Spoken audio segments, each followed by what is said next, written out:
Hey everyone, today I'm going to show you how to uninstall Steam in Windows 10. Without any further ado, let's get started.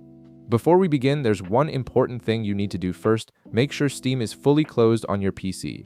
This ensures the uninstallation process runs smoothly without any conflicts or errors. Once you've confirmed Steam is closed, direct your attention to the bottom left corner of your screen. Click on the Start button, which is represented by the Windows icon. This will open up your Start menu and give you access to various system options. From the Start menu, click on Settings. This is where you can manage all your system configurations and installed applications.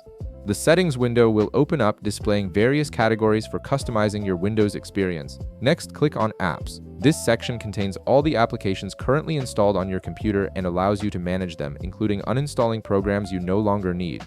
Now you'll see a list of all your installed applications. Scroll down through this list until you find Steam. Once you locate it in the list, go ahead and click on it. This will expand the Steam entry and reveal additional options for managing the application. After clicking on Steam, you'll notice an Uninstall button appears. Click on this Uninstall button to begin the removal process. This initiates the first step of removing Steam from your system. A confirmation prompt will appear asking you to verify your decision. Click Uninstall again to confirm that you want to proceed with removing Steam from your computer. This double confirmation helps prevent accidental uninstallations. Next, a user account control window will pop up on your screen. This is a security feature in Windows that requires administrator permission for system changes. Click Yes to grant the necessary permissions for the uninstallation to continue. Finally, a new window will appear. This is Steam's own uninstaller. Click Uninstall one last time to complete the process.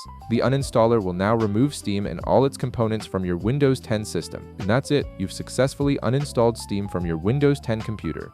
If this video helped you out, be sure to leave a like, subscribe, and I'll see you in the next one.